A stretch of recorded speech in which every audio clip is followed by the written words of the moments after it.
আমরা যে কোরআনে কারিম থেকে কথা শোনার জন্য বসেছিলাম, এখানে মেন কথা ছিল আমরা বিশাল গিরিপথ এটা পার হয়ে আল্লাহর বানানো জান্নাতে যেতে চাই। এর এক নম্বরে কর্মসূচি আল্লাহ দিয়েছেন ফাক্কু রাকাবা, দাস মুক্তি করার জন্য আপনাকে কাজ করা লাগবে। আও ইউতআমুন ফি ইয়াউমিন যি মাসগাবা, মিসকিন যারা অসহায় যারা এই মানুষগুলোর খাবারের ব্যবস্থা করা লাগবে, ছুটে যাওয়া লাগবে অসহায় মানুষের কাছে। অবাংলার মুসলমানেরা এটা যেহেতু রেকর্ড হয় সারা বাংলাদেশ ছড়িয়ে যাচ্ছে, আমি নিরপেক্ষ দৃষ্টি নিয়ে বলছি, আপনি বলেন এই যে কর্মসূচিগুলো বলছি, এক নম্বরে তারা দাসত্ব মুক্তির জন্য কাজ করবে। মানুষের ঘাড়ে যাদের শৃঙ্খলা পরানো আছে শৃঙ্খলা মুক্ত করার চেষ্টা চালাবে। আয়াতের তাফসির হয় দুইটা। এক নম্বরে বন্দি মুক্তিকরণ। আজ বিনা কারণে বাংলাদেশের 68টা জেলখানা আছে। এই জেলখানাগুলোতে বিনা কারণে অনেকেই বছরের পর বছর পড়ে আছে, কোনো অপরাধ না করেও পড়ে আছে। কয়েকদিন আগে একজন মুক্তি পেয়েছে, ফারাবি নামে, আমার সাথে ছিল জেলখানায়, ইসলামের পক্ষে লিখত, বিশ্বনবীকে গালি গালাজ করলে তাদের বিপক্ষে লিখত। এই লোকটাকে বিনা কারণে এই হাসিনা 11 বছর জেলের ভেতরে আটকে রেখেছিল দাদাদের নির্দেশে। এই লোকটা এখন মুক্ত বাতাসে এসেছে, আল্লাহ যেন তাকে কবুল করেন নবীর প্রেমে দিনের জন্য, বলে না আমিন। এরকম বহু মানুষ বিনা কারণে 1,10,000-এর উপরে ওই সময় আমরা জেলখানা ছিলাম সারা বাংলাদেশে, যারা বিনা কারণে এভাবে আছে তাদেরকে মুক্ত করার জন্য যারা চেষ্টা চালাবে। 2 নম্বরে মানুষের তৈরি করা আইন যারা দুনিয়ায় কায়েম করতে চায়, মানুষকে মানুষের দাস বানাতে চায়, সেখান থেকে মুক্ত করে যারা আল্লাহর গোলাম আল্লাহর দাসে পরিণত করার জন্য চেষ্টা চালায়, এই কর্মসূচি যাদের হাতে আছে তারা সফল। বাংলাদেশে শুধু আমার দৃষ্টিতে দেখেছি যারা ইসলাম নিয়ে রাজনীতি করে তারাই শুধু এইটা চাচ্ছে যে আমরা মানুষকে আল্লাহর গোলাম বানাতে চাই। যারা মানুষকে মানুষের গোলাম বানাতে চায়, মানুষের দাস বানাতে চায়, তারা জীবনও সফল হতে পারবেন না। চর্মচকে হবে, হয়তো মনে হবে যে আমি সফল হচ্ছে। কোরআন বলছে না, যারা মানুষকে মানুষের দাসত্ব থেকে মুক্ত করতে চায় চেষ্টা করে তারা সফল হবে। এই হিসাবে তালিকা করলে আমি এখন দেখতে পাচ্ছি, আমি একেবারে সরাসরি বলছি বাংলাদেশ জামাত ইসলামী এইটা চাই। হাদিস পড়ছিলাম আজকে আসার সময়, হযরত ইবনে ওমর থেকে বর্ণিত, ফাত্তাবিউস সিয়াদাল আযম ইলা আখিরিল হাদিস, রাহু তিরমিজি। ইবনে ওমর রাদিয়াল্লাহু তাআলা আনহু বলেন, যাদের দ্বারা তাড়াতাড়ি ইসলাম প্রতিষ্ঠা করা তোমার এলাকায় সম্ভব হয় তুমি খুব দ্রুত তাদেরকে সমর্থন জানাও, ইত্তেবা করো, অনুসরণ করো। বাংলাদেশে 73টা দলের ভেতরে আপনি বলেন তো এই মুহূর্তে দেশ ছেড়ে দিলে ইউনিয়ন থেকে সংসদ পর্যন্ত আন্তর্জাতিক মহল পর্যন্ত চালাতে পারে এই দেশে যত দল আছে, আমার দৃষ্টিতে আমি দেখেছি জামাত ইসলামী। আপনার কাছে যাই মনে হোক, এটা আমি পেয়েছি। ইউনিয়ন থেকে আন্তর্জাতিক মহল পর্যন্ত প্রত্যেকটা জায়গা, হ্যাঁ অন্য অন্য দলও পারবে, কিন্তু এরা আমি নিজে মিশে দেখলাম যে পারছে এবং পারার কথা। যদিও এখনো পর্যন্ত এদের সবকিছু হাতের আয়ত্তে এখনো দেওয়া হয়নি, এখনো দিগন্ত টিভি খুলে দেওয়া হয়নি, এখনো ইসলামিক টিভি খুলে দেওয়া হয়নি। এই কথা বলেন না কেন? সময় টিভি ঠিক চলছে, শুধু হাত বদল হয়েছে। 71 টিভি ঠিক চলছে কিন্তু হাত বদল হয়েছে। ডিবিসি ঠিক চলছে, হাত বদল হয়েছে। আর টিভি ঠিক চলছে, হাত বদল হয়েছে।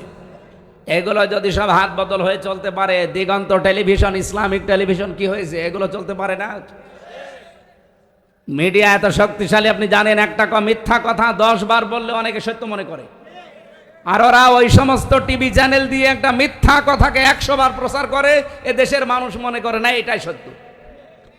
আমরা জোর দাবি জানাচ্ছি যারা দায়িত্বে আছেন, আমরা দিগন্ত এবং ইসলামিক টিভি খুব তাড়াতাড়ি সম্প্রসারণ চাই। এটা চান না? ওয়া'ইদ্দু লাহুম মাসতাতা'তুম মিন কুওয়াতি ওয়া মির রিবাতিল খায়ল, হে নবী, এই পৃথিবীতে ইসলাম ধ্বংস করার জন্য ওরা যেটা কাজে লাগায় ওটা উল্টিয়ে ইসলামের পক্ষে কাজে লাগাবে। আজ পৃথিবীতে সবচাইতে বেশি ইসলামের বিপক্ষে কাজ করছে এই মিডিয়া। এই কথা বলেন না কেন? আপনি দেখছেন না, একটা মিথ্যা কথাকে 10 বার প্রচার করে, মানুষ মনে করে না এ সত্য হলেও হতে পারে। আমাকে 3 বছর আটকিয়ে রাখার পেছনে এই মিডিয়ার কারসাজি ছিল। ওরা উল্টা পাল্টা করে কাটসাট করে 1.5 ঘন্টা 2 ঘন্টার আলোচনা 2-3 মিনিট 1.5 মিনিট ছেড়ে দেয়। আগের কথা নেই, পরের কথা নেই, আমার রিমান্ডে শুধু ওইটাই শুনিয়েছি। এখানে পেশাব করিবেন, না করিলে 50 টাকা জরিমানা। মানে কমা দেওয়ার কথা, আর ওরা দেয় কোথায়? এই জন্য মিডিয়ায় যারা কাজ করছেন তাদের আরো অ্যাক্টিভ হওয়া লাগবে, কারণ এটা ইবাদত। আপনাকে এই ক্যামেরা ভিডিও আপনাকে জাহান্নামে নিয়ে যাবে, এইটাই আপনাকে জান্নাতে নিয়ে যাবে যদি আপনি ওই মানের কাজ করেন। কথা বলেন। নুন আল কলামি ওয়া মা ইয়াসতুরুন, আল্লাহ বলেন কলমের কসম। এটা একটা কলম, এটা কলম না? কলম দিয়ে লেখকরা যা লেখে ওই লিখিত জিনিসের আল্লাহ কসম দিয়েছেন। সুতরাং উল্টা পাল্টা লিখে যাবেন মানুষের বিরুদ্ধে। সাত গায়ে জারিয়া যেমন আছে, গোনায় জারিয়াও আছে। অনেকে খালি সাত গায়ে জারিয়া শুনে পেয়ে আনন্দে থাকে, তো সাত গায়ে জারিয়া। আরে ভাই, গোনায় জারিয়া আছে, ওইটা আপনার কোন বাবা নেবে? এ বাংলাদেশে বহু মানুষ সাত গায়ে জারিয়া না করে আজ অনেকে গোনায় জারিয়া করে যাচ্ছে। এমন এমন কথা লিখে যায় একটা মানুষের, একটা দলের বিপক্ষে, যেই কাজ যেই কথা ওই লোকটা ওই দলের ভেতরে নেই। আন্দাজে আপনি এগুলো ছড়িয়ে যদি কালার করার চেষ্টা করেন, আপনি হয়তো মরে যাবেন আর 50 বছর পর, কিন্তু আপনার এই মিথ্যা লিখিত বই, মিথ্যা লিখিত পত্রিকা একই মরে যাবে। যতদিন থাকবে টিকে আপনার কবরে ফ্ল্যাক্সি লোড হয়ে এগুলো সব এই গোনাগুলো যেতে থাকবে। আপনি হয়তো মারা যাওয়ার সময় 50 মন গোনা নিয়ে মরে গিয়েছিলেন, কিয়ামতে যখন উঠবেন আপনার আমল নামায় দেখবেন 50,000 মন গোমা জমা হয়ে আছে। এরকম পাগল দেশে নেই? ওই যে ফজু পাগল একটা আছে, আন্দাজে। আমার মনে হয় ওরে বাইরে রাখলে দেশের ক্ষতি হবে, ওরে আমার পাবনায় পাঠানো দরকার। যারা আছেন কিশোরগঞ্জে ধৈর্য বেঁধে ওরে পাবনায় পাঠান, আমরা দরকার হয় কুকুর মারা ইঞ্জেকশন দিয়ে দিই, পড়ে থাক। তাছাড়া যত কথা বলে, আমার 100 কটা কথা বললে 98টা মিথ্যা কথা, আর সব আলেমদের বিরুদ্ধে। ওর কি জন্মই হয়েছে আলেমদের বিরোধিতা করার জন্য নাকি? এই জন্য আমাদের উচিত মানুষকে, যারা মানুষের দাসত্ব থেকে মুক্ত করে আল্লাহর দাস বানাতে চায়, আপনি সেই দলে যোগ দেন যাদের দ্বারা তাড়াতাড়ি ইসলাম কায়েম করার সম্ভাবনা বেশি। সেই দলে আসেন, আপনি সফল হতে পারবেন। এই আয়াত আর এই হাদিস আমি এখন বানালাম। বলেন বলেন।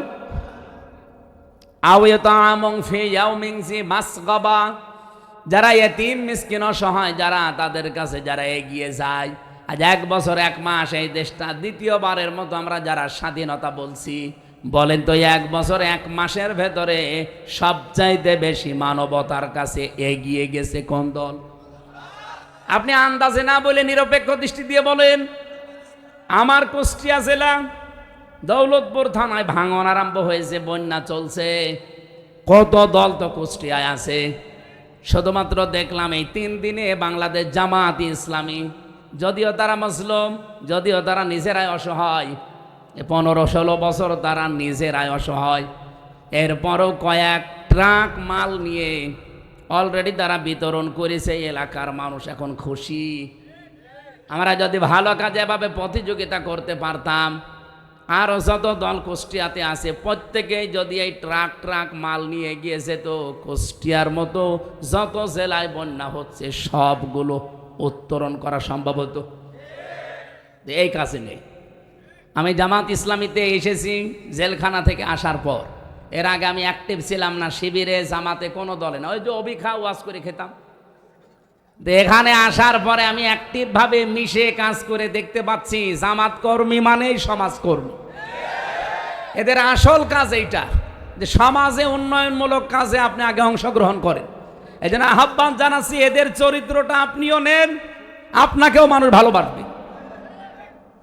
মানুষকে জোর করে কিছু হয় না, তার প্রমাণ হাসিনা। এত জোর করেছিল, 3টা বছর আমার যোগাযোগ বিচ্ছিন্ন রেখে, শুধু বউ থেকে, ছেলে মেয়ে থেকে না, মা বাপ থেকে না, দুনিয়া থেকে বিচ্ছিন্ন করে রেখেছিল মাটির নিচে। কি করতে পেরেছে? এই গাজীপুরে ছিলাম প্রায় 3 বছর। কি করতে পেরেছে? শেষ পর্যন্ত যেটাকে ওরা বেশি ঘৃণা করে সেই দলে এখন আমি আরো অ্যাক্টিভ হয়ে গেছি। আমার এই জামাত ইসলামে অ্যাক্টিভ হওয়ার জন্য হাসিনা দায়ী। ও যদি জেলে এইভাবে কষ্ট না দিত, আমার মনে হয় আমি এভাবে আসতাম না। ওই আগে যে ছিলাম অবিখা করে খেতাম। তা আমার এখানে অ্যাক্টিভ করার জন্য আপনি দায়ী। আপনি দিল্লি বসে বসে এখন সুবহানাল্লাহ পড়ে। দেখ, ভালো আপনার জন্য যে অন্তত আমি অ্যাক্টিভভাবে একামতে দিনের দায়িত্ব পালন করার জন্য একজন হতে পেরেছি, আপনাকে এই জন্য ধন্যবাদ। আপনার কারণে বহু মানুষ এরকম অ্যাক্টিভভাবে এসেছে। আমরা 76 জন আলেম এক জায়গায় ছিলাম, মাওলানা মামুনুল হক ভাই সহ। আমি তার নামটা আসলেই দোয়া করে নেই, কারণ এই 3 বছরে অনেক অবদান তার আমার উপরে আছে। জেলখানায় খাবার খাওয়া যায় না। এই গাজীপুর জেলা কি গরিব? কাশিমপুরে, গাজীপুরের ভেতরে না, কি খাবার দেন আপনারা?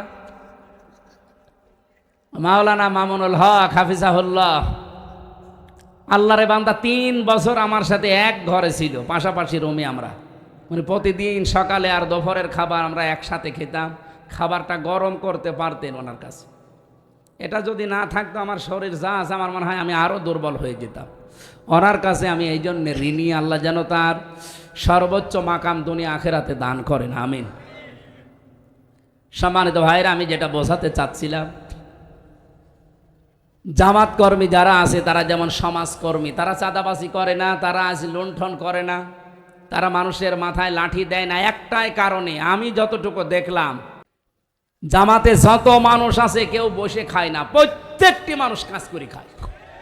সে যদি ভ্যান চালক হয়, কেউ বসে খায় না। আপনি দেখেন প্রত্যেকের কোনো না কোনো কাজ আছে, আর ওই কাজ থেকে 1 মাসে যদি 5,000 টাকা উপায় হয়, সেখান থেকে অন্তত 5% হলে যেই কয় টাকা হয় সেই কয় টাকা নিয়েই জিতছায় সে জমা দেয়। এই জন্য এই দলটা চালাতে কোনো বেগ পেতে হয় না। আর অন্যান্য দলের দ্বারা এইভাবে দেওয়ার কোনো নিয়ম নেই। যদি 5,000 পায়, আরো 10,000 বাম হাতের ইনকাম করে। এই জন্য আহ্বান জানাচ্ছে, আমি নিজে বুঝেছি, এদেরকে দেখলাম এরা ফাক্কু রকাবা করতে চায়, এরা দাসত্ব মুক্ত করতে চায় মানুষকে, মানুষের দাস থেকে আল্লাহর দাস বানাতে চায়। এরা মানুষের দুয়ারে দুয়ারে খাবার পৌঁছিয়ে দিচ্ছে। আমিরে জামাত সুস্থ ছিল যখন, দেখেননি? এত পর্যন্ত পানির ভেতরে নেমে মাথায় ঝড়ি নিয়ে ফেনীতে, রংপুরে, সেই সুনামগঞ্জে উনি এগিয়ে চলে যাচ্ছে। 64 বছরের একজন বৃদ্ধ যুবক।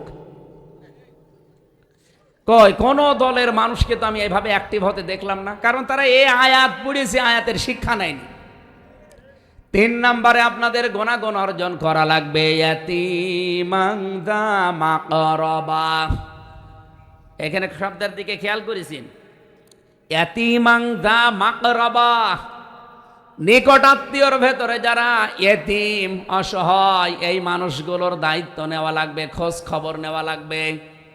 আমরা অনেকেই চাই মন থেকে, এটা বললে যদিও মা বোনেরা আমাকে খারাপ বলে, আমি তাও বলছি, অধিকাংশ পরিবারে আজ আমরা আমাদের নিজের নিকট আত্মীয় যারা যারা একটু দুর্বল, অসহায়, তাদের হকগুলো আদায় করতে পারি না, শুধু আমার বউর কারণে। আমার বউ না, অন্যের বউ।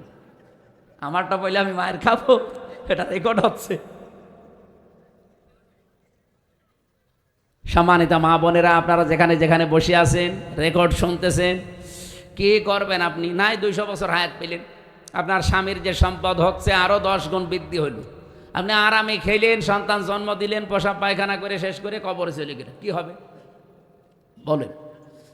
খাদিজাতুল কুবরা রাদিয়াল্লাহু তাআলা আনহা, উনি নবীজি নবুয়ত পেয়ে যখন আসলেন, যে 5টা সার্টিফিকেট দিয়েছিলেন, আপনি দিতে পারেন না। আপনি দিতে পারেন না কারণ আপনার কারণেই যে স্বামীগুলো আমরা আছি এই কাজগুলো করতে পারি না। খাদিজাতুল কুবরা ওই সময় বলেছিলেন, আবুল কাসেম, কাল্লা ওয়াল্লাহি লা ইখজিকাল্লাহু আবাদান ইন্নাকা লা তাসিলুর রহিমা। হে আবুল কাসেম, কখনোই কোনো জিন, ভূত, পরী আপনাকে ভয় দেখাতে পারে না। কারণ আপনি নিকট আত্মীয় যারা, রক্তের সম্পর্ক যারা, তাদের সাথে সম্পর্ক ঠিক রাখেন। তাহলে মানুষের ভেতরে ভয় দূর করার জন্য, আজ অনেকে জিনের ভয়, ভূতের ভয় পায়, এ ভয় দূর করার জন্য মাস্ট বি নিকট আত্মীয় স্বজনের খোঁজ খবর রাখা লাগবে। হাদিস হচ্ছে, নবীজি বলেন, কোন স্ত্রী যদি চায় যে আমার স্বামী আরো বেশি দিন বেঁচে থাক, আমার স্বামীর হায়াত, সম্পদ, ইজ্জত, দুনিয়ার মর্যাদা আরো বেড়ে যাক, ওই স্ত্রীর উচিত তার স্বামীকে যেন মাঝে মাঝেই বলে, স্বামী যা করো অন্তত নিকট আত্মীয় স্বজন, রক্তের সম্পর্ক সাথে সাথে সাথে আছে, এগুলো আরো দৃঢ় করো। আপনি নিজের মন থেকে বলেন তো, এরকম স্ত্রী এখন কম না বেশি? কম। অধিকাংশ স্ত্রী চাই না আমি আমার ভাইয়ের হকগুলো আদায় করি, আমার বোনের হকগুলো আদায় করি, আমার ফুফু, আমার চাচা, এগুলোর হক আমি আদায় করি, পুঙ্খানুপুঙ্খানু ওরা চাই না। আপনার সাহায্য না পেলে এগুলো আমি 100 ভাগ পারবো না। শেষে দেখা যাচ্ছে আস্তে আস্তে আমি মানসিক রোগী হয়ে যাব। আজ বহু মানুষকে দেখি তার স্ত্রীকে বাদ দিয়ে দেয় শুধু এই একটা মাত্র কারণে। স্ত্রী নিজের দিকে খুব ভালোই টানে, নিজের মা বাবা, নিজের ভাই, নিজের বোন, ওইগুলো আসলে স্বামীকে দিয়ে পাগল হয়ে যায়। আর স্বামীর পক্ষ থেকে কেউ আসলে ওর মনই পাওয়া যায় না। এরকম বউ আছে? কার হাত তোলেন তো, বলেন।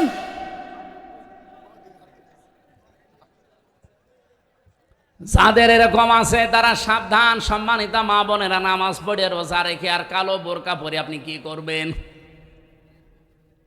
আপনি তো রক্তের সম্পর্কগুলো আরো দৃঢ় করার জন্য ছাড় দিয়ে হলেও চেষ্টা করবেন। সফল আমাকে দেখতে চান, এইভাবে আমাকে সফলতায় পৌঁছিয়ে দেন। আও মিসকিনান যা মাতরবা, তুরব থেকে এসেছে। তুরব মানে ধোলা মলিন, ধোলা বালি। যারা ধোলা মলিন পথে ঘাটে, স্টেশনে, বাস স্ট্যান্ডে, রাস্তাঘাটে যারা ধোলা মলিন অবস্থায় থাকে, এই মানুষগুলোর যারা ছিন্ন বিচ্ছিন্ন, যারা ছিন্নমূল বলা হয়, এদের কাছে যারা এগিয়ে যায়, এদের মাথায় অন্তত একটু হাত বুলিয়ে দেয়, শান্তির পরশ পেয়ে এই মানুষগুলো একটা তৃপ্তির হাসি দেয়। নবীজি জানিয়েছেন, একটা এতিমের মুখের এই তৃপ্তির হাসি আল্লাহর আরশ পর্যন্ত তোমার উপরে খুশি হয়ে যায়। আপনি 20 তলা বিল্ডিং বানিয়েছেন, সেই রকম বিউটিফাই করে জাঁকজমক বর্ণ একেবারে একত পাথর দিয়ে, বিভিন্ন মার্বেল পাথর নিয়ে এসে কাবায় যে পাথর সাজানো আছে ওই পাথর দিয়ে আপনি বানিয়েছেন। এই 20 তলা বিল্ডিং এর মূল্য আল্লাহর কাছে যত না বেশি, একটা ছিন্নমূল ধলাবালি মলিন অবস্থায় যারা বিভিন্ন জায়গায় আছে, এরকম অসহায় মানুষের পাশে যদি কেউ ছুটে যায় আর তাকে যদি হাসি দেখতে পাওয়ার জন্য চেষ্টা চালায়, ওই লোকটার প্রতি আল্লাহর আরশ পর্যন্ত খুশি হয়ে যায়। বলেন তো, এই কর্মসূচিটা বাংলাদেশে 73টা দল আজ কাজ করছে। আমি তো নিজে দেখতে পাচ্ছি কারা নিয়েছে। যারা নিয়েছে কান খাড়া করে শোনেন, কোরআন হাতে নিয়ে বলছি, আপনারা সফল হবেন। আল্লাহর কসম, আপনারা সফল হবেন যারা মানুষকে ধোলা মলিন এই অসহায় ছিন্নমূল মানুষের কাছে আজ এগিয়ে যাচ্ছেন। কমিশন বানাতে দিয়েছিল সরকার নারীদেরকে। আমার তো চেহারা দেখে মনে হচ্ছিল না যে এরা নারী। নারী কমিশনে সেই কয়েকজন ছিল, আপনি তাকিয়ে দেখেছে নাকি মহিলা না পুরুষ বোঝা যায়। কোরআনের 13টা আয়াত ভুল ধরিস, 26টা হাদিস তারা ভুল ধরিস। আমার ভাইরা, আমি যে কথা এখান থেকে নিয়ে আসতে চাই, আপনি নারী কমিশনে বসে এই জায়গায় যদি কোরআনে কারিমের এই নির্দেশগুলো নিজে পালন করে 92% মুসলমানের দেশে বাস্তবায়নের জন্য ডক্টর মোহাম্মদ ইউনূসকে আপনারা চেষ্টা চালাতেন, আজ যে কথাগুলো উঠতেছে আলেমদের পক্ষ থেকে, একটা কথাও আলেমরা এদেশে বলতো না, মুসলমানেরা বলতো না, আর আপনাদের পক্ষে থাকতো। আপনি কি করলেন? বলে যৌনকর্মী যারা আছে তাদেরকেও নাকি শ্রমিকের মর্যাদা দেওয়া লাগবে। একটা কথা হল, তারা সারাটা জীবন নির্যাতিত, যৌনকর্মী যারা আছে, আমি একটা সাক্ষাৎকার পেয়েছিলাম এই গোয়ালন্দ ঘাটের। এই মেয়েটা দুর্ভাগ্যের কারণে সেখানে যে পড়েছে, কি নির্যাতন তার উপরে 8 বছর চলছে। এক দিন 8, 10, 15, 20 জন করে তার ইউজ করে, ব্যবহার করে, কিন্তু কাঙ্ক্ষিত মানের টাকা পয়সা তার দেয় না। তার তো এমনিতেই কষ্ট, আরও বিভিন্ন মেডিকেলের যে সমস্ত বিষয়গুলো আছে ওগুলো নিচে নামলাম না, সবগুলো থেকে তারা আপনি কষ্ট দিচ্ছেন, বঞ্চিত করছেন। তার একটা পেশা হলো, আর আপনি তাকে শ্রমের মর্যাদা দেওয়ার জন্য উঠে পড়ে লেগেছেন। আমার মনে হয় তাদেরকে শ্রমের মর্যাদা না দিয়ে আপনি নিজে ওই শ্রমের মর্যাদা নেন।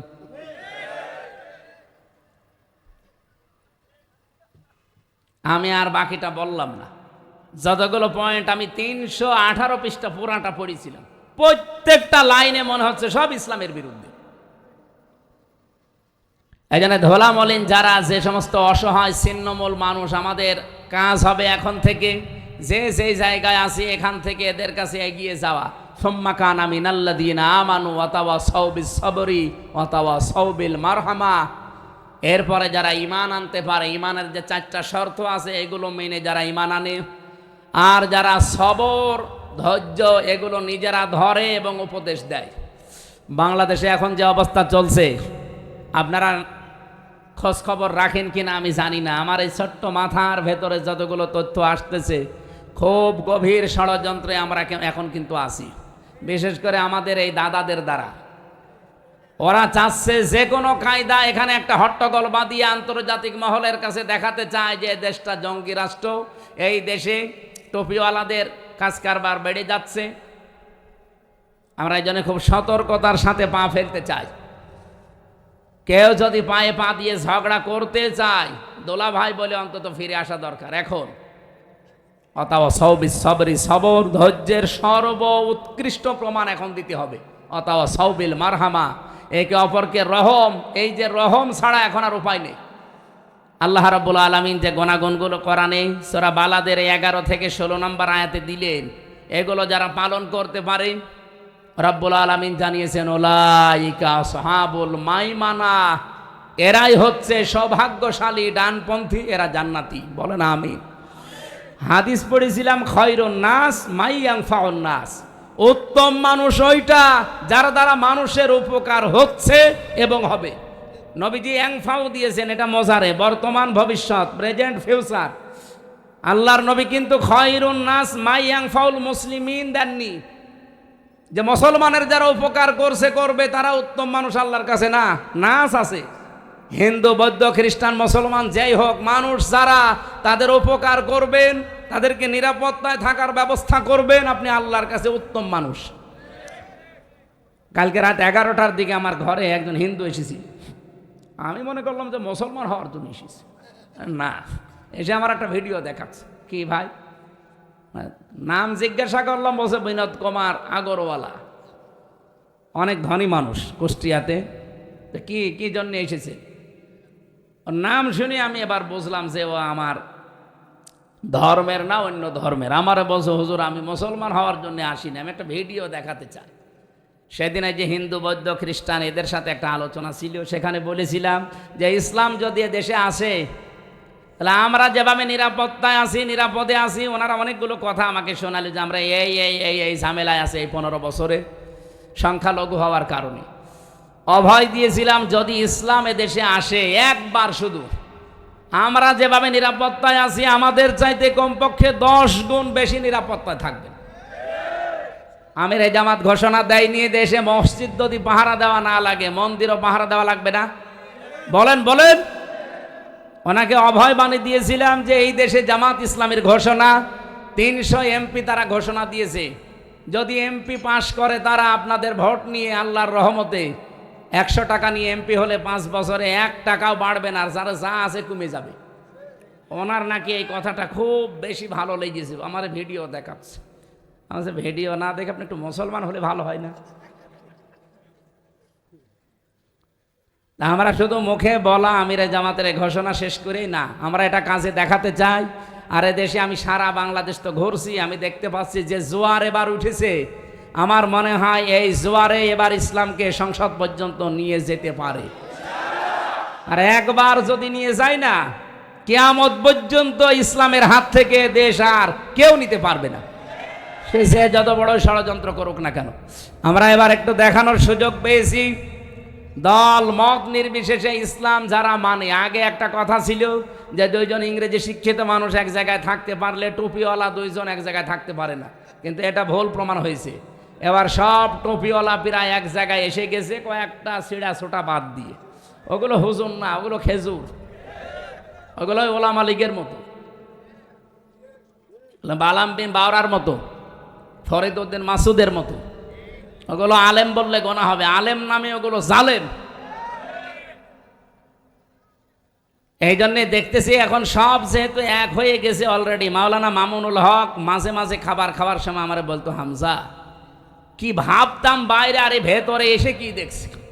বাইরে আমি টুপি নিয়ে ফতোয়া দিতাম, জোব্বা নিয়ে ফতোয়া দিতাম, আর এখন এসে দেখছি জালেমরা সব এক জায়গায় করে তালা মেরে দিবি।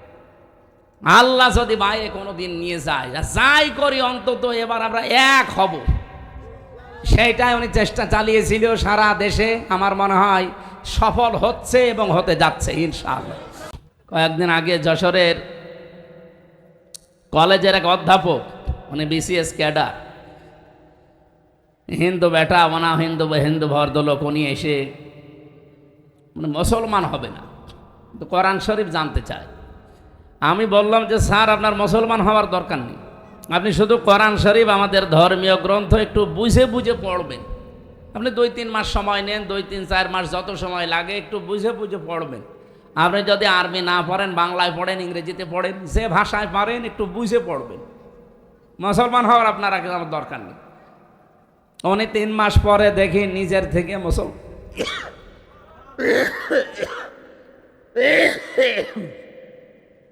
মুসলমান হয়ে গেছে। কারণ এর ভেতরে এমন কিছু আল্লাহ দিয়েছে, যদি সত্যি মন দিয়ে কেউ এগিয়ে আসে আর একে বোঝার চেষ্টা করে, আল্লাহ তাকে অবশ্যই হেদায়েত দান করে। প্রশ্ন আসতে পারে, তাহলে গিরিশচন্দ্র সেন হেদায়েত পেল না কেন? ও তো কোরআন শরীফ আমাদের চাইতে পড়েছে বেশি, বুঝেছে বেশি, লিখেছেও বেশি, ও তাফসির পর্যন্ত লিখেছে। নরসিংদী বাড়ি এই লোকটা, এই জেলার পাশে না নরসিংদী? কোরআন শরীফ এত পড়া পড়েছিল, এক একটা শব্দের ও কমপক্ষে 33টা করে অর্থ বের করেছে। আমি ওর তাফসিরটা পড়ে দেখেছি, এমন সুন্দরভাবে লিখা, এক একটা শব্দের 33টা করে অর্থ সাজিয়েছে। এখানে যত বড় হুজুর হোক আর যত বড় আলেম হোক, আমি সহ কেউ গ্যারান্টি দিয়ে বলতে পারবে যে পড়া কোরআন শরীফের প্রত্যেকটি শব্দের অর্থ আমার একাধিক জানা আছে? পারবে না। না, আমি পড়াটা কয়েকবার শেষ করেছি, কিন্তু আমার মনে নেই। এখন আবার আমার স্টাডি করা লাগবে, দেখা লাগবে। অথচ একটা হিন্দু মানুষ কি পড়া পড়েছিল বলেন? তাহলে কোরআন শরীফ আমার চাইতে আপনার চাইতে লোকটা বেশি পড়েছে, বুঝেছেও বেশি, এবং কি লিখেছেও বেশি। তাফসির লিখতে হলে কত লেখা লাগে এক একটা আয়াতের পক্ষে। এত কিছু করার পরেও লোকটা হেদায়েত পায়নি। মারা যাওয়ার পরে তার জানাজা হয়নি, তাকে আমাদের মতো দাফন কাফন দেয়নি, তারে আগুন দিয়ে পুড়িয়ে ফেলেছে। একটাই কারণ, তার সব ছিল, কোরআন থেকে হেদায়েত নেওয়ার মতো মন ছিল না। কথা বোঝেন? যশোরের অধ্যাপকের মন ছিল, উনি বুঝে পড়েছিলেন শুধু মন দিয়ে। 3 মাসে আল্লাহ তাকে হেদায়েত দিয়ে দিয়েছে। আর এই লোকটা সারা জীবন ব্যয় করলো এই গিরিশচন্দ্র সেন, ওর মন ছিল না, এই জন্যে আল্লাহ তাকে হেদায়েত দেয়নি। আপনারা এখানে যারা এসেছেন, শুধু একদিন তাফসির মাহফিলের 1-2-3 আয়াতের কথা শুনে আপনি হেদায়েত পেয়ে যাবেন, বিষয়টা এমন না। আপনার মন থাকা লাগবে, যদি থাকে একদিন পড়াটা লাগবে না, 1 মিনিটের একটা কথায় আপনার মন পরিবর্তন হয়ে যেতে পারে। আল্লাহ যেন সেরকম কিছু আজকে আমাদের এই পরিবেশে দান করেন, সকলে বলেন আমিন। প্রশংসা বাণী আদায় করা দরকার আগে, এই জন্য বলেন আলহামদুলিল্লাহ। যেহেতু পরিবেশ আমাদের অনুকূলে নেই, বৃষ্টি হচ্ছে অলরেডি, যে কোনো সময় জোরে লেগে যেতে পারে, এই জন্য আমরা খুব তাড়াতাড়ি করছি। দরুদ আর সালাম পাঠ করার মাধ্যমে একটা তেলাওয়াতকৃত আয়াত আপনারা শুনলেন, সূরা বালাদ 11 নম্বর আয়াত থেকে আমরা পড়েছিলাম 16 নম্বর আয়াত পর্যন্ত।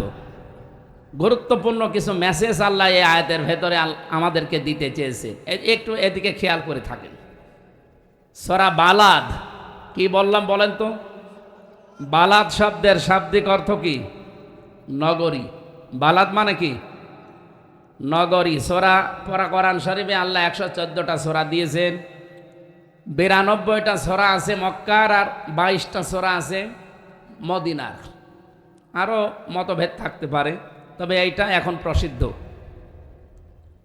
মক্কা এবং মদিনায় যেগুলো নাজিল হয়েছে এই হিসাবে নামকরণ করা হয় মাক্কি সূরা, মাদানী সূরা। আমার এখান থেকে প্রশ্ন, এদিকে তাকান, যতদিন পর্যন্ত মক্কাতে সূরা নাজিল হয়েছে, কোরআন নাজিল হয়েছে, কোন সূরায় আপনি পাবেন না ইয়া আইয়ুহাল্লাযীনা আমানু।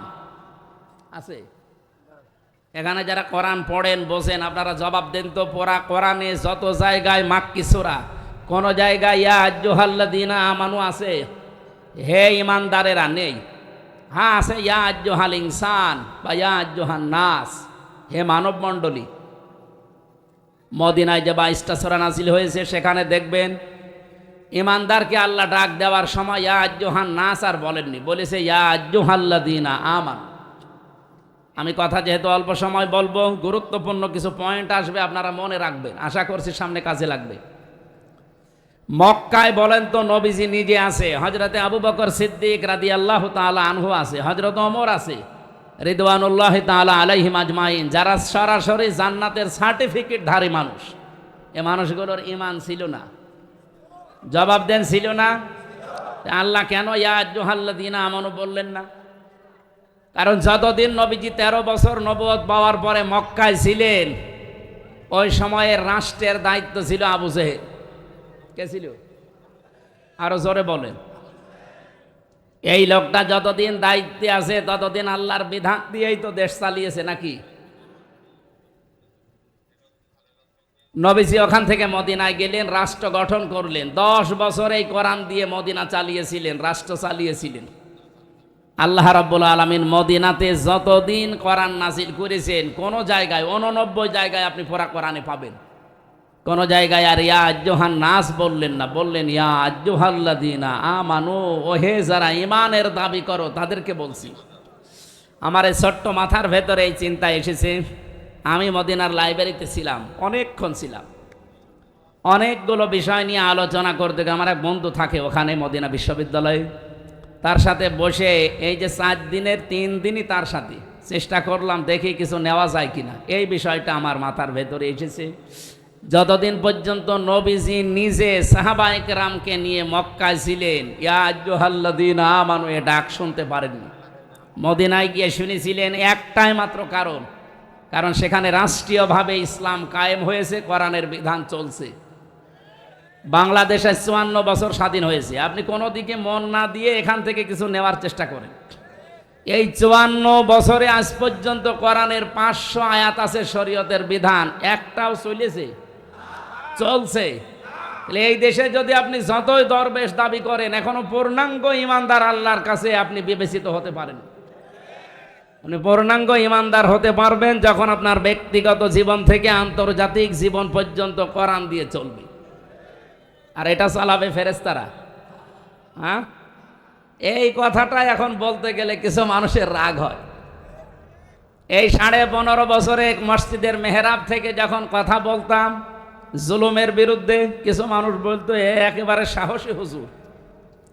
এমনকি বিভিন্ন প্রশাসনের মানুষদের কাছ থেকেও প্রশংসা আসতো যে বিশাল সাহস, আর কোনো ভয় নেই। অথচ সেই মেহরাবই আছে, সেই হুজুরই আছে, শুধু সময় পাল্টিয়েছে।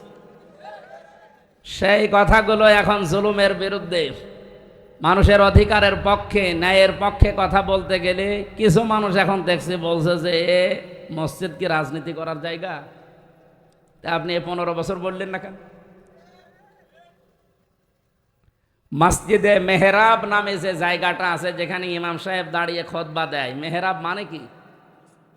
অস্ত্রাগার মানে অস্ত্র রাখার জায়গা। এই যে প্রশাসনে যারা আছে, পুলিশ লাইনে যেয়ে দেখেন অস্ত্রে রাখার একটা জায়গা আছে, ওটার অস্ত্রাগার বলা হয়। নবীজির মসজিদের ভেতরে এই জায়গাটা ছিল। আমি এবার 7 মিনিট সময় পেয়েছিলাম ওই জায়গায় নামাজ পড়ার জন্য, যেখানে মসজিদ উপরে উঠে আজান দেয়, নিচে ওই জায়গাটা মনে হচ্ছে এখনো অস্ত্র রাখার জায়গায়।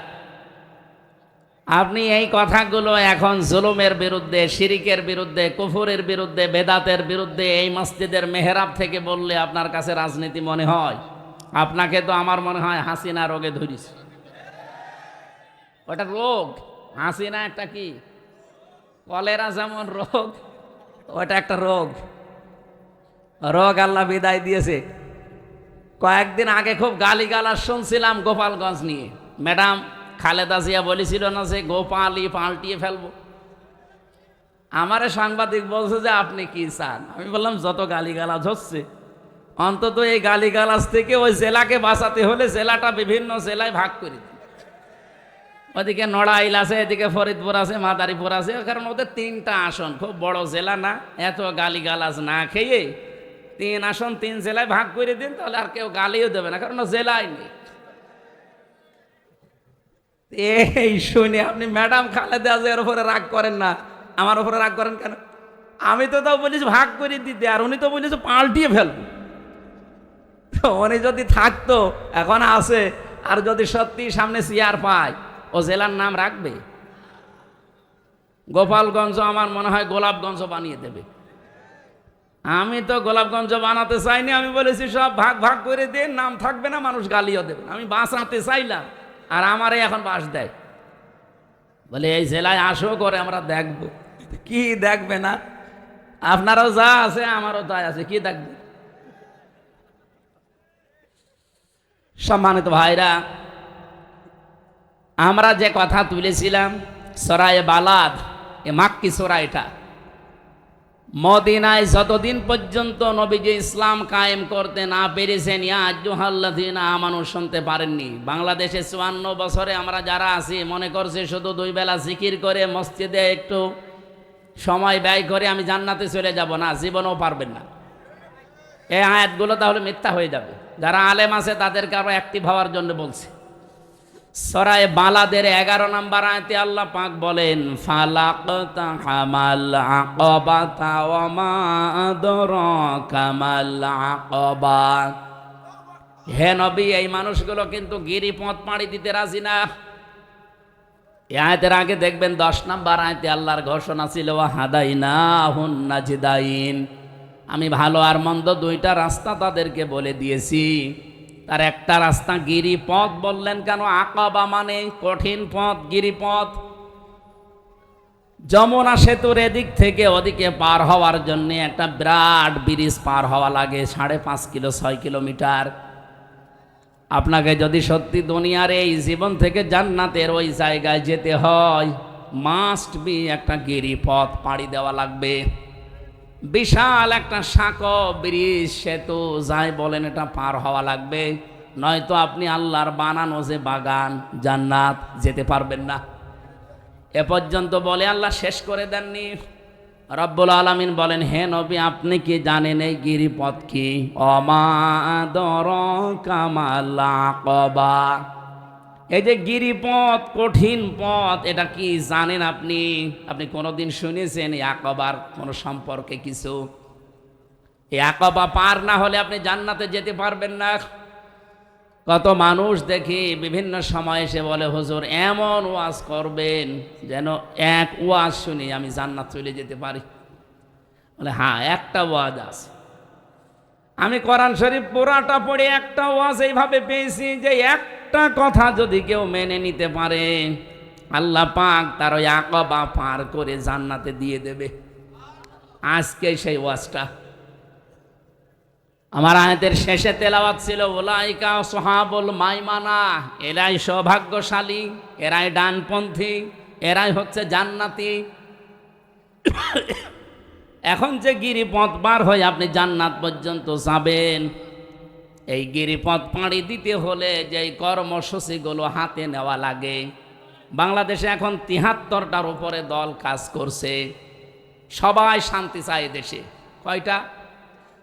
এই ৭৩টা রাজনৈতিক দলের ভেতরে নিবন্ধিত অনিবন্ধিত সব মিলে কোরআনে কারিমের কাছে আমরা জিজ্ঞাসা করব যে গিরিপথ পার হয়ে আমরা জান্নাতে যেতে চাই, আমরা সৌভাগ্যশালী হতে চাই, আমরা কল্যাণ পেতে চাই, আমরা ডানপন্থী হতে চাই।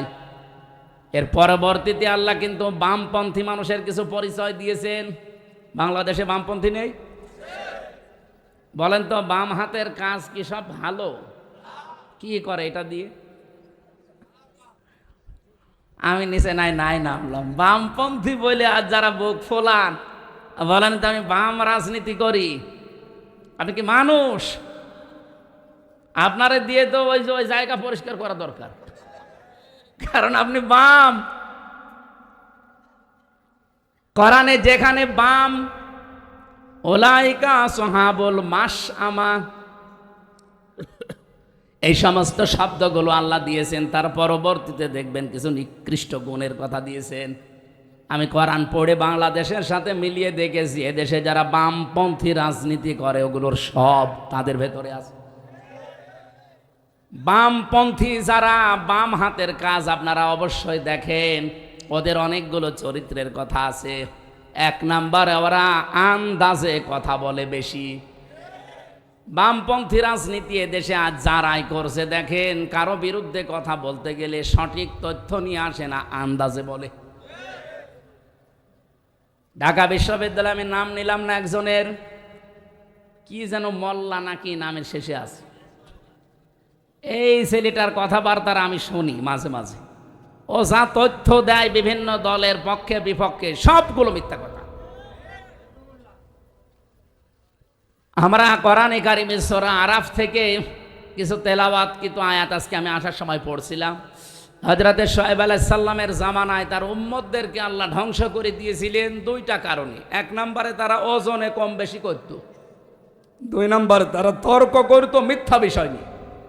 আজ বাংলাদেশের সবচাইতে বেশি এই 2টা গোনা হচ্ছে। ওজনে কম বেশি আছে না? ওজনে কম বেশি মানে কি শুধু দাড়ি পাল্লায় কম বেশি? এই যে ইউটিউবার যারা, এরাও কম বেশি করে। মানে দেখবেন আমি যা বলছি কাটছাট করে এর সাথে আরো কিছু রং সং দিয়ে আমার এমন কালার করবে, সে রাস্তায় বের হয় দুষ্কার হয়ে যাবে। আপনি যা পেয়েছেন ওইটা ডেলিভারি দেবেন, এর নাম হচ্ছে ওজন। আজ প্রাইমারি থেকে বিশ্ববিদ্যালয় পর্যন্ত, হাফেজি মাদ্রাসা থেকে দাওরা পর্যন্ত যারা শিক্ষক আছে, ওনারা শিক্ষকতা করার আগে যে জ্ঞানগুলো নিয়েছে, এই জ্ঞানগুলো যারা আহরণ করে অর্জন করে, এই জ্ঞানগুলোই যদি ক্লাসে ওইভাবে সঠিকভাবে দিতে পারে, তাহলে আর প্রাইভেট পড়া কোচিং করা লাগে? এখন আর লাগছে না। আল্লাহ তাআলা এই দিকে ইঙ্গিত দিয়েছে যে যেটা পেয়েছো ওইটা ওইভাবে যে নিতে যায় তাকে অর্পণ করো। ওয়াইলুল লিল মুতাফফিফিন আল্লাযীনা ইযা তালু আলান নাসি ইস্তাওফুন। ওই মানুষগুলোর জন্য আক্ষেপ, আফসোস, ধ্বংস হয়ে যা করা, যারা নেওয়ার সময় বেশি নেয়, দেওয়ার সময়। আর শিক্ষকদের দিকে আমি তাকিয়ে বলছি, এটা রেকর্ড হচ্ছে, যে যেখানে শিক্ষকতা করছেন, কেন প্রাইভেট পড়া লাগবে, কোচিং করা লাগবে আপনি থাকতে? আপনি তো নেওয়ার সময় ঠিক মতোই নিয়েছেন, দেওয়ার সময় ওইটা ঠিক মতো দিলে তো আমার ছেলে মেয়েদের প্রাইভেট পড়ানো লাগে, কোচিং করানো লাগে। আপনি তো শিক্ষক এমনি হননি, অবশ্যই এরকম জ্ঞান অর্জন করে শিক্ষক হয়েছেন। এই জন্য আশা করবো যারা শিক্ষক মন্ডলী আছেন, আমাদের মাথার তাজ, আপনারা যেন ধরা না খান, এই জন্য বললাম। কারণ বহু মানুষ ধরা খাবে। বহু আলেম আমরা যারা স্টেজে এখন কথা বলছি, এই যে আমরা এখন অবিখায় আছি। অবিখা মানে কি? ওয়াজের বিনিময়ে খাদ্য। সরকারের একটা বাজেট আছে না মাঝে মাঝে, কি যেন আবিখা, কাজের বিনিময়ে খাদ্য। আর আমরা এই 2 হুজুর যা করছি, এটা কিসে? অবিখা, ওয়াজের বিনিময়ে খাদ্য। ওয়াজ না করলে আপনারা আমরা খেতে দিতেন, গাড়ি ভাড়া দিতেন। এই অবিখা করে যারা এদেশে আমরা আজ খাচ্ছি দায়ী আল্লাহর নাম নিয়ে, তাদেরকেও বলছি আমরাও কিন্তু ওজনে কম বেশি করছি। মসজিদের মেহরাব থেকে শুরু করি, যত জায়গায় যতভাবে আমরা কথা বলি, সে রাজনৈতিক ময়দানে হোক আর ধর্মীয় ময়দানে হোক, আজ আমরা অধিকাংশ মানুষ ওজনে কম বেশিতে ব্যস্ত। কিভাবে? আমি কাবা শরীফে জমার নামাজ পড়েছি একটা, মসজিদে নববীতে পড়েছি একটা। ওনারা 35 মিনিট করে বয়ান করলেন আরবিতে, কথাগুলো আমি বুঝেছি, কিন্তু সঠিক যেভাবে তুলে ধরা দরকার, তাকওয়ার উপরে একজন, এলেমের উপরে একজন তুলে ধরতে পারে না, কারণ ওই দেশে রাজতন্ত্র চলছে। সঠিকভাবে ওই কথাগুলো যদি কোরআন হাদিস দিয়ে যেভাবে বলা দরকার তুলে ধরে, দেখবেন তার পরের দিন ডক্টর সালের মতো উনি গুম হয়ে যাবেন। এই 15 বছর যেটা আমাদের দেশে ছিল, আমরা এই ময়দানে বসে কথা বলতাম, কিন্তু এখান থেকে নাক বরাবর না গিয়ে ঘুরিয়ে যেতাম। কথা বুঝতেছেন? আমরা আগামীতে আর কোরআন হাদিসের কথা বলতে গিয়ে আর ঘোরাঘুরি করতে চাই? এই ঘোরাঘুরি করার জন্য অনেকে এখন চেষ্টায় আছে। যারা যেভাবে কথা বলছেন, এই কথাগুলো আপনাদের না, এই কথাগুলো আপনাদের বিভিন্ন প্রতিবেশীরা শিখিয়ে দিচ্ছে, এটা আমরা অলরেডি জানি। যারা এই কথা এই দেশে বলতে পারে, মুসলমানের 92% মুসলমানের দেশে, যে চরমপন্থা আর মৌলবাদ এই দেশে যেন অভয়ারণ্য তৈরি করতে না পারে, এ কথাটা জীবনেও তার না। এই কথাটা অবশ্যই দাদাদের শিখিয়ে দেওয়া কথা, কারণ আমরা তো তার বাবার জীবনী পড়েছি। তার বাবা সারা জীবন ছিল সাম্রাজ্যবাদী, এই ভারতের আগ্রাসন বিরোধী। আপনি শহীদ জিয়াউর রহমানের পুরা জীবনী পড়ে দেখেন, সারা জীবন তিনি ভারত বিরোধী ছিল। ভারত তার ভয়ে কেঁপেছে, অথচ তাদের আদর্শ নিয়ে আজ যারা রাজনীতি করছে, তাদের মুখে আলেমদের বিপক্ষে এই কথাগুলো এখন বের হচ্ছে। এজন্য আমরা জানি এই কথাগুলো আসলে তাদের না, তারা উন্মাদ হয়ে গেছে, পাগল হয়ে গেছে। এই পাগলামি বন্ধ করা দরকার, নয়তো পরিণতি শেষে দেখা যায় যে হাসিনার মতো হয়ে যাবে। আপনারা মাজলুম, আমরাও মাজলুম, আপনাদেরকে আমরা ভালোবাসি, সতর্ক করলাম, এরপরে আপনার মনে যা লাগে তাই করেন। যারা বলে এক জিয়া লোকান্তরে লক্ষ জিয়া ঘরে ঘরে, এ কথাটা তাদের মুখে মানায় না। কারণ জিয়াউর রহমানের সারা জীবনী পড়েন, আমি নিজে পড়ে দেখেছি, কোনোদিন তিনি চাঁদাবাজি করেননি, পাথর দিয়ে মানুষ খুন করেননি। করছেন অবশ্যই, আপনি জিয়ার রাজনীতি করেন না, অন্য কিছু আপনি ঢুকিয়েছেন। আরাফাতের ময়দানের পাশে মসজিদে নামিরা আছে। 16 সালে একবার দেখলাম ইমাম সাহেব খুতবা দিচ্ছে আরবিতে, আমাদের দেশের শহীদ রাষ্ট্রপতি জিয়াউর রহমানের নাম নিয়ে দোয়া করছিল। উনি ওখানে নিম গাছ লাগিয়েছে, যেটাকে এখন জিয়া গাছ বলা হয়। ওনার নামে প্রায় 1-1.5 মিনিট দোয়া করলো, শহীদ জিয়াউর রহমান এই নাম নিয়ে। কি গো, হঠাৎ আরবি বলতে বলতে বাংলা বলছে? বাংলা মানে এইটা, ওই আরবি নামটা বাংলা নাম আরবির ভেতরে উনি চালিয়েছে। পরবর্তীতে দোয়া খেয়াল করে দেখি ওনার জন্য মাফ চায়, ওনার সম্মান বৃদ্ধি করার জন্য আল্লাহর কাছে বলছে আরাফাতের ময়দানে খুতবায়, হজের খুতবায়। কারণ কি? আরাফাতে লক্ষ লক্ষ মানুষের মাথার উপরে এই যে ছায়া দেওয়ার জন্যে বাংলাদেশ থেকে প্লেনে করে মাটি আর নিম গাছ নিয়ে লাগিয়েছে, এই জন্য জিয়া ট্রি বলা হয়। তারা মানুষের মাথার উপরে এই মরুভূমিতে যত রকমের উত্তাপ আছে, তাপ বন্ধ করার জন্য ছায়ার ব্যবস্থা করেছে, তাদের জন্য দোয়া হয়। আর আপনি তার নাম নিয়ে রাজনীতি করে, তার আদর্শের সৈনিক দাবি করে মানুষের মাথার ছায়া আরো কেড়ে নিচ্ছে। ভোলার একটা ঘটনা আজকে পড়ে আমি অলরেডি কেঁদে ফেলেছি। একজনের কাছে চাঁদা চেয়েছে, দিতে চাইনি, শেষে তাকে ধরে বেঁধে রেখে 8-9 জন মিলে তার স্ত্রীকে অলরেডি ধর্ষণ করেছে। একটা কথা হলো, এখন তো বিভিন্ন মানুষ এই যে ভ্যান আলা, আজকে রিক্সা, আমি সকালে একটা অনুষ্ঠানে ছিলাম, এক রিক্সা চালক বলছে যে আগেই ছাতা ভালো ছিলাম। আমার একটা গল্প মনে পড়ছে, কাফন চুরি করতো একটা লোক, কবরে মাটি দিলেই সকালবেলা আর কাফন পাওয়া যায় না, উলঙ্গ করে কাফন নিয়ে চলে আসে, বিক্রি করে দেয়। সারা এলাকায় এত বদনাম এই লোকটার জন্য নামই পড়ে গেছে কাফন চোর। চিন্তা করছে আমি মরে গেলে তো আমার যে গালি গালাজ দেবে, এটা তো বন্ধ করা দরকার। ওর ছেলেকে বলছে, দেখো আমি যখন মারা যাব আমার এই নামটা যেন অন্তত কেউ উল্টা পাল্টা না ডাকে, এমন কাজ করবা যেন আমার নাম অন্তত মানুষ ভালো বলে। চিন্তা করছে আমার বাবার নাম ভালো বলবে, বাবার মতো কাজ তো আমি করিনি। ওর বাবা তো কাফন চুরি করতো, লাশ ফেলে রাখতো, আর ও এখন শুধু কাফন চুরি করে না, কাফন চুরি করে আর লাশ গাছের সাথে টাঙিয়ে ভেতরে বাঁশ দেয়। এই দৃশ্য দেখে এলাকার মানুষ বলছে যে এ কি, এদের বাবাই ভালো ছিল, অন্তত এর বাবা শুধু কাফন চুরি করে নিয়ে আসতো, লাশ তো কবরে থাকতো। আর এ কি আরম্ভ করেছে, শুধু কাফন চুরি করে না, লাশ ঝুলিয়ে রাখে গাছের সাথে, আবার পেছনে বাঁশ দিয়ে রাখে। এর বাবাই ভালো ছিল।